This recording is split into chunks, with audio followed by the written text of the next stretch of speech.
diagnosis of breast cancer can cause a life-changing ripple effect of impact affecting those we love the most and those upon whom we lean for comfort and strength in the most challenging of times. My name is Aisling Hurley and I'm CEO of Breast Cancer Ireland, and you're listening to More Than a Lump, a podcast that talks openly and honestly to a selection of guests about their very personal connections to breast cancer, be it through their career choice, their own first-hand experience of the disease, or through sharing the experience of close family members. My conversations will centre on how breast cancer has informed their perspective on life, love, family, health, their goals and aspirations.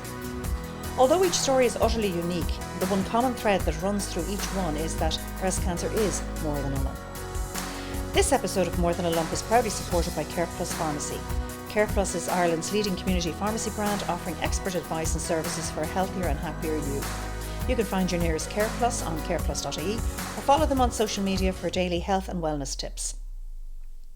When we were considering titles for our podcast last year, the phrase more than a lump captured the notion that not only can the signs and symptoms of breast cancer be more than a lump, but so too are the impacts of a diagnosis on those around us. However, when it comes to a certain subtype of breast cancer, the disease may not manifest as a lump at all. In fact, in the case of invasive lobular breast cancer, you're more likely to have a thickening area of breast tissue. In today's episode, we focus on this type and speak to Siobhán Freeney, who was diagnosed with stage 3 lobular breast cancer in 2015. Following extensive treatment and surgery, she became interested in patient advocacy. She set up Ireland's first breast density patient advocacy group, www.beingdense.com. Siobhán, you're very welcome to More Than a Lump. Good morning, Aisling, and it's just amazing to be here. I'm delighted. Thanks very much for having me. So I suppose taking us through, first and foremost for our listeners, tell us a little bit about 2015 when you were initially diagnosed. Yeah, okay. So 2015, it began with my husband. Well, it didn't begin, but my husband was diagnosed with prostate cancer in March of 2015. Mm-hmm. So 2015 was a particularly difficult year. And I suppose like a lot of families where cancer comes in, you deal with it, you get on with it. We have two sons, they're adults, so that made it a little bit easier that I didn't have small children or, we weren't looking after a young family. But Paul's diagnosis meant that he was diagnosed early. Anyway, we spent the summer. I was involved in a lot of activities. I've always been somebody who kept herself really busy. I started a new job in a new post anyway in September. And by the time we got to, I suppose, October, Paul was finished his treatment. We went on a family holiday. I was absolutely exhausted. And looking back, I had been exhausted, most of the year, probably a little bit earlier. I'd had all sorts of difficulties with, I was told that I had asthma, never had asthma. I didn't have asthma. But what was happening was that my immune system was literally on the floor. Now, I didn't know what was going on in my body, but my body was absolutely crying out. But I put it down to Paul's diagnosis. I put it down to the new job. I was literally going to the doctor queuing up at 6 o'clock to see a doctor so that I could get to work because I had a new job and I didn't want to be missing time. I had been diagnosed with rheumatoid arthritis. Okay. And I mean, you look at me now and you'd say rheumatoid. I don't have symptoms.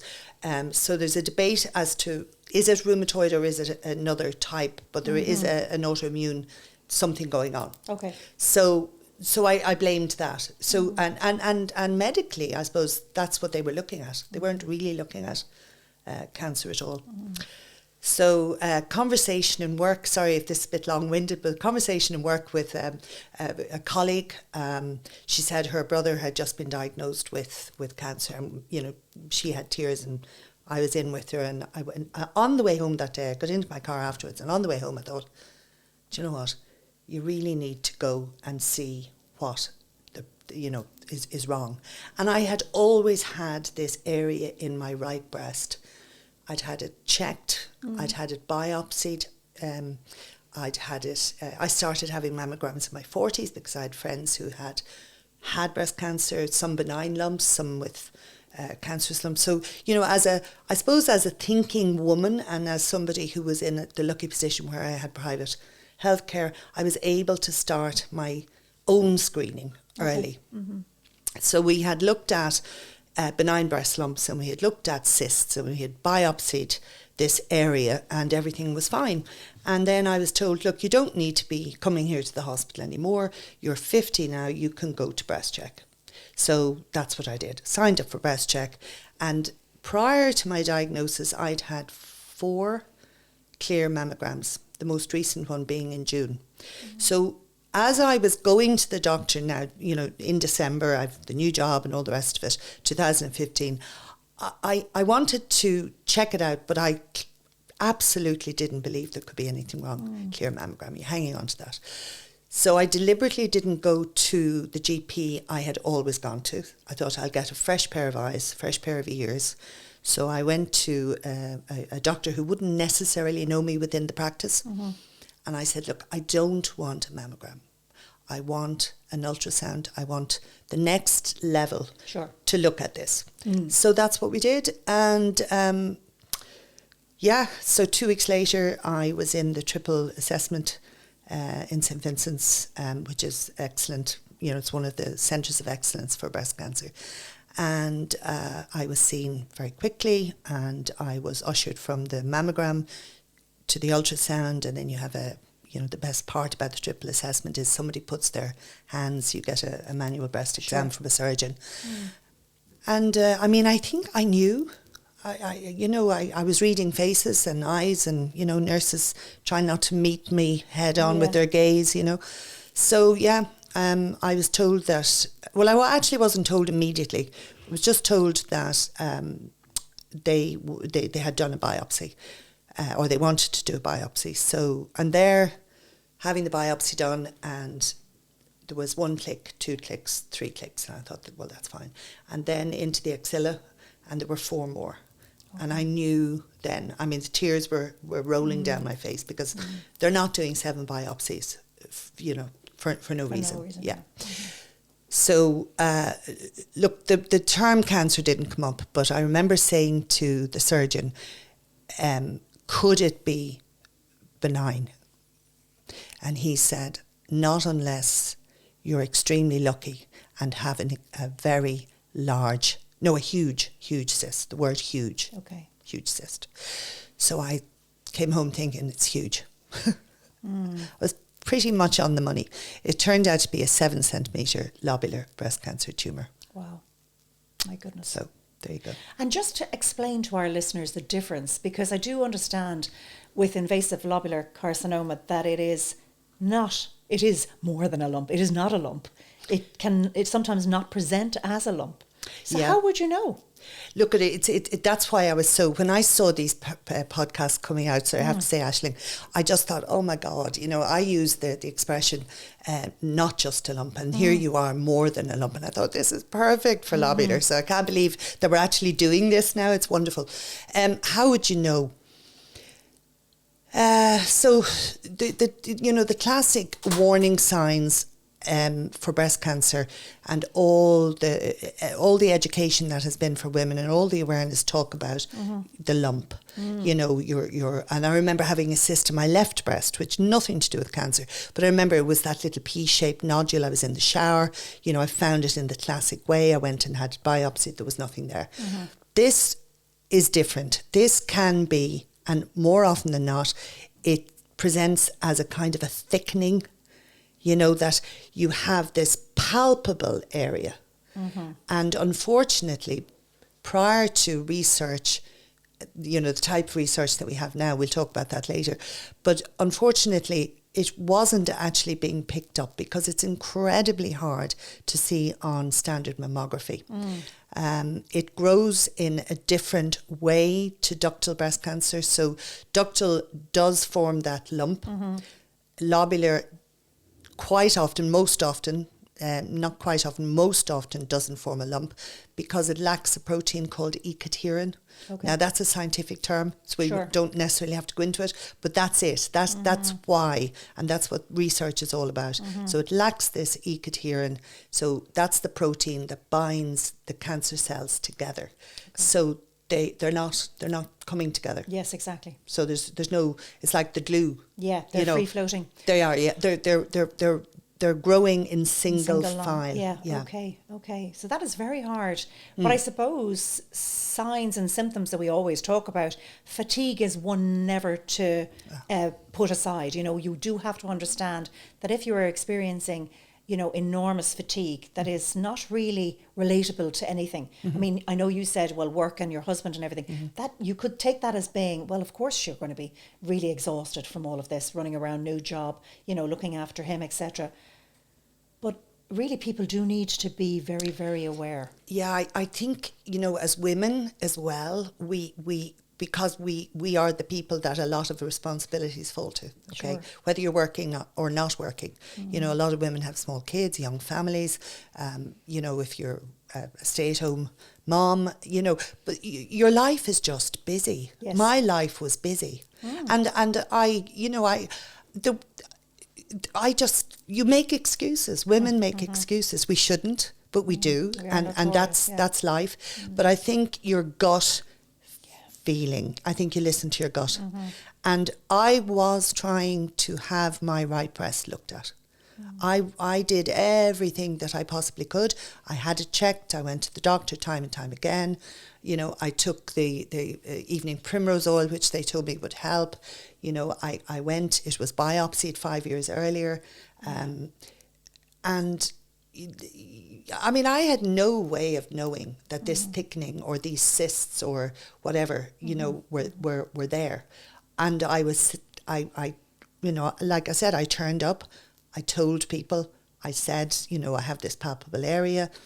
And it was checked. And I think had I been 5 years later on, it probably would have been picked up because, you know, we're learning so much. I mean, if you look at what's happened over the last 10 years in relation to triple negative breast cancer, you know, and the way that, we were talking about this earlier, the way that Emma Hannigan raised the profile of triple negative breast cancer. Well, we're at that stage now. So if my diagnosis was happening now, you know, and I was going to my GP now saying I have this thickening and I was going for my triple assessment and I was having my biopsy, you know, I think it's possible that it would have been picked up, you know, the first time round. Yeah, absolutely. Yeah. But it is really, it's more than mammogram. It is ultrasound is what really is the state of the art to try and pick it up. It is, and you know, with breast cancer screening, you know, you're talking about, it's not a diagnostic mammogram, it is a screening mammogram. And we know the difference, you know, screening is for people who are well and diagnostic, you know, is for people who have symptoms. So it's the non-symptomatic screening quite often is not picking it up. And if you complicate that with breast density, then you have a real, what we refer to as a double whammy. Yes, of course. You know, I mean, I know mammograms, even from speaking to the radiographers, you know, they're 90% effective as screening tools, and they are the best of what we've got. However, the ultrasound is that next step up from that. So I suppose if there's a concern, mammo is the first sort of line of defence. And after that, if there's a concern, they will ultrasound because they'll go to the specific area that there's a concern about. And that's why it's really important, as you say, for women to listen to their bodies, to go and get checked out immediately, not to ignore the symptoms. And if you're not happy with the response that you're getting, well, go back again. Yeah, sure. Don't just go away and think, well, I've had my mammogram and it's clear. Absolutely. If you have this, you know, gut feeling that something is really, really wrong and you have the fatigue and you have other symptoms, you know, and also check your breasts in the mirror. Yes. Because the symptom that I saw, the one that I picked up, and I forgot to mention it earlier, was I had this tiny little tuck in my nipple. Okay. And when I'd look in the mirror, sometimes I could see it and sometimes I couldn't.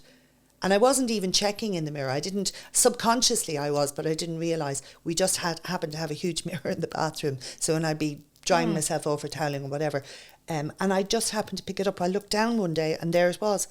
But then there were days where I couldn't see it because, quite frankly, you know, the way nipples, you know, they react to the temperature and the heat and whatever. So, and you know, I remember the radiologist when she was doing the ultrasound saying, you know, how did you notice this? Because I can hardly see the nipple retraction. Yeah. Now that nipple retraction was a real warning sign that there was a tumour in there and it was beginning to affect. To pull. Yeah, that's right. So it's like when we speak to so many people, you know, what we've come up with is like there's 8 signs and symptoms. It's not just a lump, which is the whole purpose of this.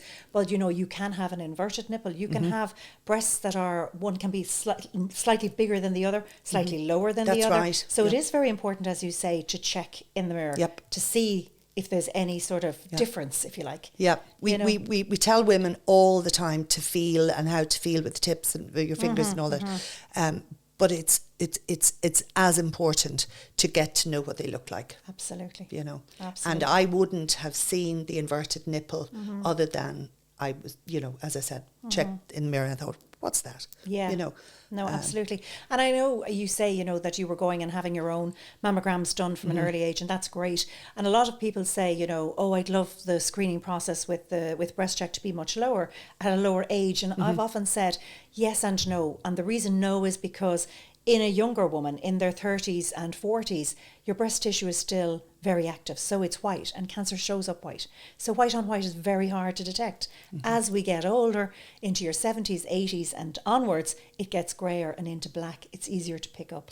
But yet, mammography is the best, at the moment, screening device we have. Yeah, when you talk about the white on white, that's, I mean, I advocate about that, and that's how I got into patient advocacy with being dense.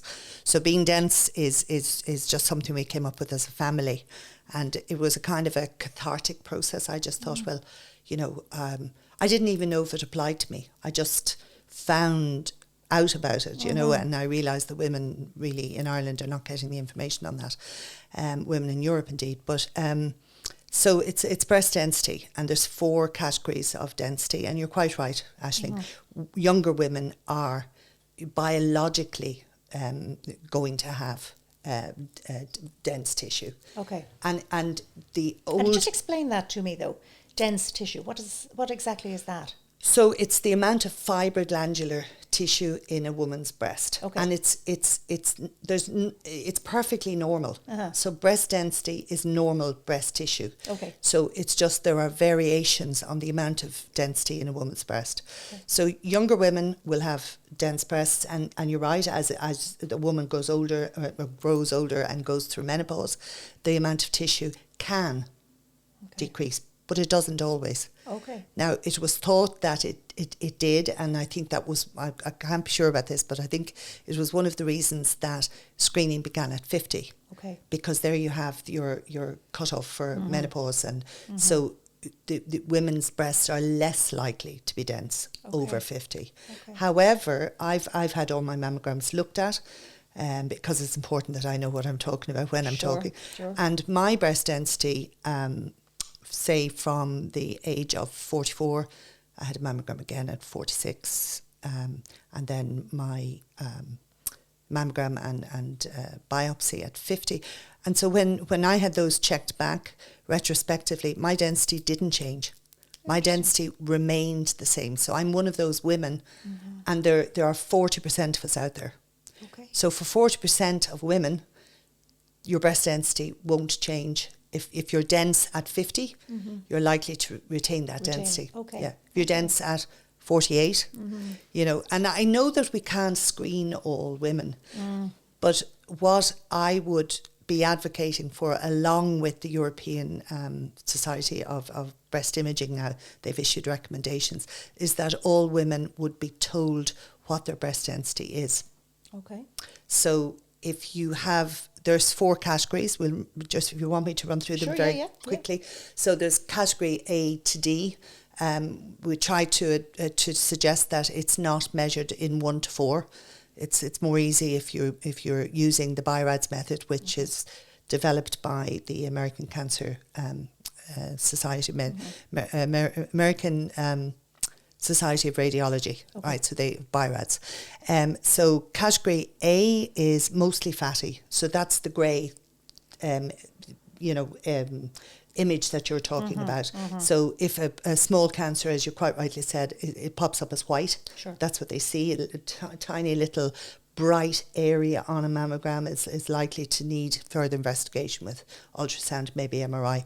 So you can see that on a mostly fatty breast. And then you have category B, where they say it's scattered fibroglandular tissue. Okay. So you've got lots of little speckles maybe of white. But again, it's easier to pick up a cancer on category B breast, okay? Then you go into what they call dense breasts. So that's category C and D. And category C is what they call heterogeneously dense. So again, if you're looking at a mammogram of a woman, even us, and we're not radiologists, but even us, even the patient, if they get a copy of the mammogram, they'll see that there's a quantity of white tissue on that grey background. Okay. So it's less easy to pick up the cancer. The white on white now is becoming a problematic area.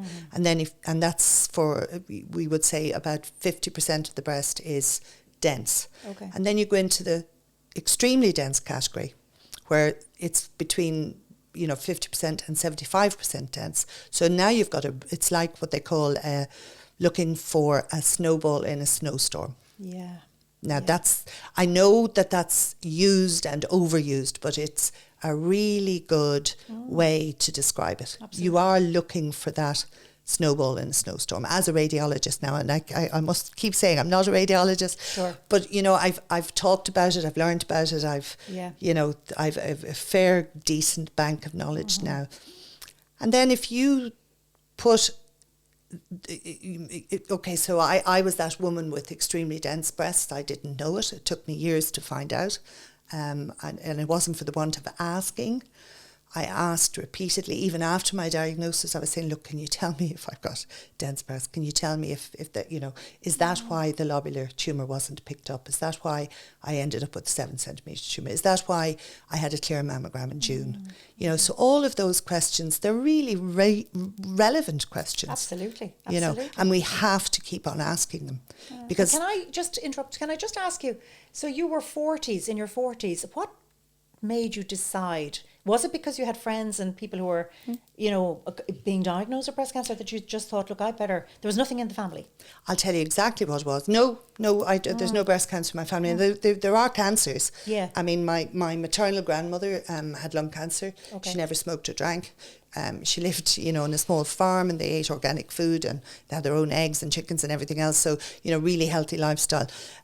My mum died of my mum died of lung cancer, I beg your pardon. So Granny died of lung cancer at 54, and my mum died of lung cancer at 58. Wow. Now, I personally would like to maybe, even though I'm now 62, 63 this year, I think I'd like to go for genetic testing, because I would like to rule out the possibility that wasn't maybe in my head, that they were metastatic.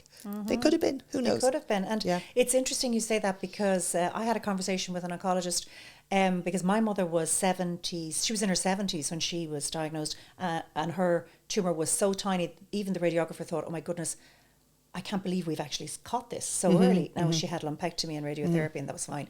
However, I did say to them in relation to family history, etc., where triage, like where are we? And they said, very low risk, because my mother was in her 70s. But having your mom and your grandmother in their 50s, that to me I would say to you, yes, be checked. Absolutely.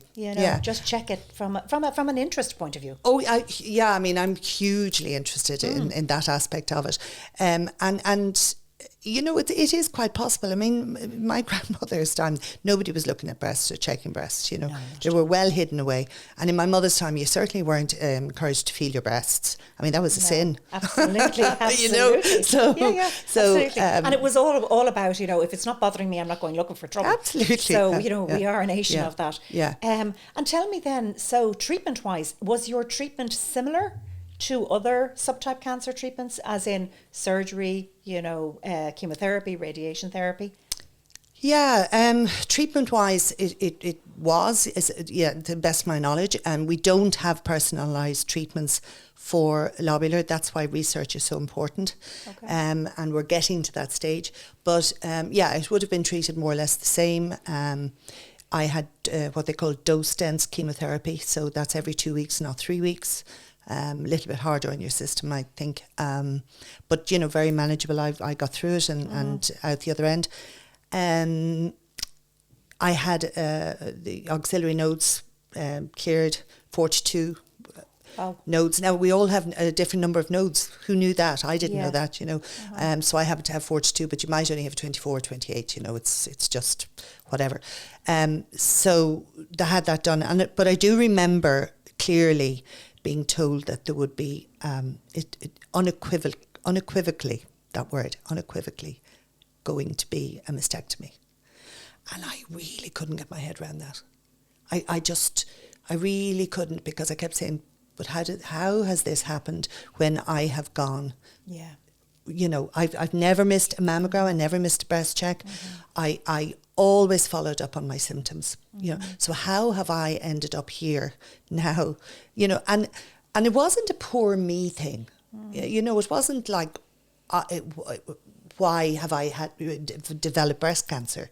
Because let's face it, any of us can develop cancer in any part of our body. That's just a biological, I don't know, scientific way to explain it, but any of us can get cancer. Any of us can get breast cancer. So I wasn't saying I shouldn't have developed breast cancer. What I was in my head saying, how the hell am I in this position where I'm going to lose one of my breasts? Having been so careful, having been so informed and doing everything preventative, if you like, Yeah, and then the next thing was I was sitting there saying, look, I know it's nearly Christmas because the day of the day I was actually told was the 18th of December.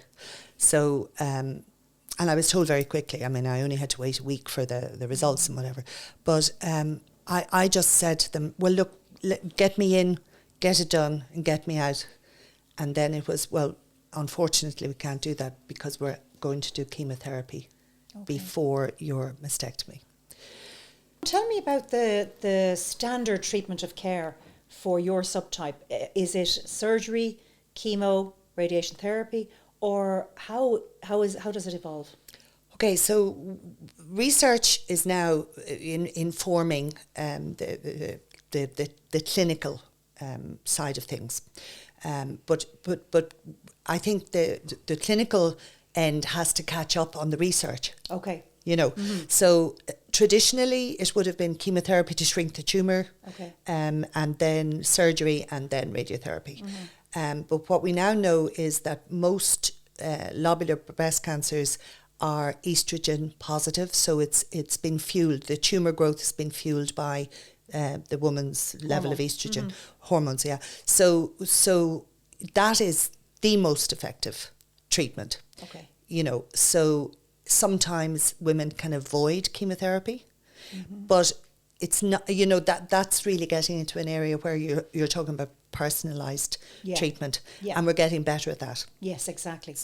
I mean, we're seeing, and that's one of the significant developments I have seen in the research world, is that 50% less patients are requiring chemotherapy because of personalised care. Yeah. So it's personalised treatment plans because every person's, be they their genetic makeup or whatever, their breast cancer or subtype is personal to them. Absolutely. And therefore it has to be treated very, very differently than a blanket treatment plan. I mean, years ago, I suppose, if you had 100 women in the room and you gave everybody chemotherapy with a particular subtype of breast cancer, it will only work on 10%. Yeah, no. So the other 90 didn't necessarily need. But it wouldn't be correct for me to say that chemotherapy isn't effective in lobular.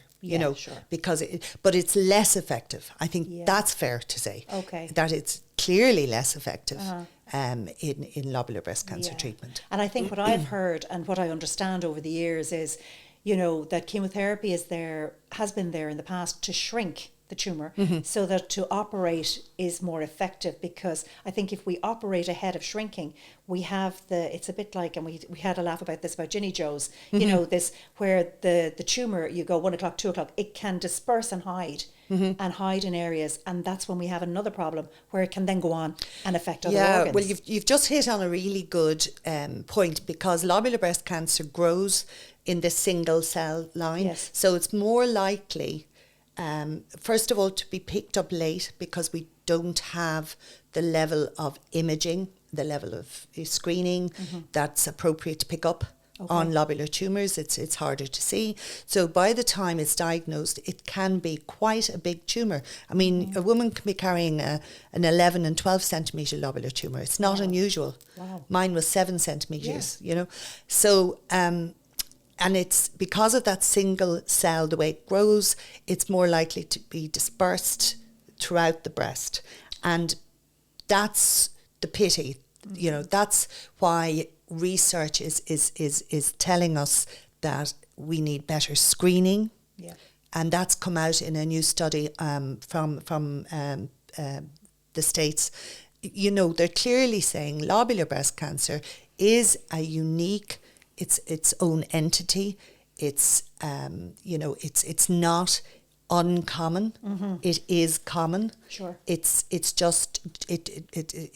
not just, it's the second most common breast cancer. It's the 6th most common cancer in women overall. Wow. It's more common than ovarian cancer. Wow. It affects more women than ovarian cancer in Ireland and every other country across the world. So, you know, that's we're learning more and more and more and more. But we're not funding it to the same level that, you know, breast cancer is being funded. So we talk about estrogen, ER positive, ER negative, HER2 positive, HER2 negative, and all of those things are connected to lobular breast cancer as well. Okay. Yeah. So mine would be classic lobular, and that would be what we call ER positive. Yes. So it's being fueled by estrogen. So I take an estrogen blocker. Okay. Right. So it's Femara or Letrozole. Okay. And if I was premenopausal, I would take tamoxifen. Okay. Right. So I was postmenopause when mine was picked up. So Yes. that's the difference there. But anyway, look, I think the big thing, and the real reason why I am so happy to be here today is we're talking about lobular. We're talking about the fact that it's more than a lump. Yes. And not just a lump. So we've done that. But, you know, you would have had the pleasure to meet Steffi Oistrick during That's your, right. really, it was what was the name of the It conference? was an international breast cancer symposium in just before Christmas, in October actually, Yep. where they brought in all of the great minds, scientists from around the world who share ideas and share where their research is at and see whether or not there's any cross-collaborative opportunities. Yeah. And it's where initially the breast cancer research lab that we fund within the Royal College of Surgeons under Professor Leona Young, she was then combining and working with Adrian Lee and Steffi in relation to metastatic breast cancer, where metastatic, and it was brain metastasis, which is the most challenging one of all. It's the one that we do fund quite a lot because it's that final stage. We know that in other metastases, we have clinical trial drugs available. In the brain, it's really, really difficult. Yeah. But in saying that, I know that Steffi and Adrian are huge advocates. Absolutely. In relation to lobular breast cancer. And it's an area we've said we will keep talking to them on, because I believe strongly that Ireland in ourselves, working in a silo is crazy. We're a small island, 5 million people. We do need to be working with the bigger entities, because combined we will get a much bigger impact. Yeah. And in the same way that the lobular patients make up a smaller number, lobular scientists, there's a small pool of scientists there. That's but right. They are all collaborating, and that's the key. You're absolutely really, 100% really right. And I think the more the scientists learn in the labs in relation to how the tumour evolves and how it works and the different proteins involved, etc., the quicker we can try to get it into clinical trial and get clinical trials working to come up with more effective drug therapies. Yeah, and I think that's the key going forward, is speed of clinical trial. Yeah, and you know, we can do that in Ireland. We can do that in as you say, you know, we can have a collaborative effort going on here that, you know, we can work with all of these people. But you're quite right. Lobular has been left out of clinical trials. You know, when you look at, and there's a study coming out from the European Lobular Breast Cancer. We were only talking about it the other night on a conference call.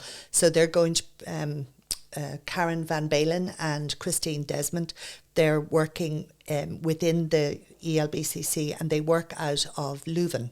Okay. And they're doing tremendous work there, along with, I have to mention, I can't leave anybody out, I have to mention Patrick Dirksen as well, and Thijs Koorman. So we talk on a regular basis, and we talk about what's happening in the lobular world, and what's happening in Pittsburgh, and what's happening with Steffi, and everybody's working together.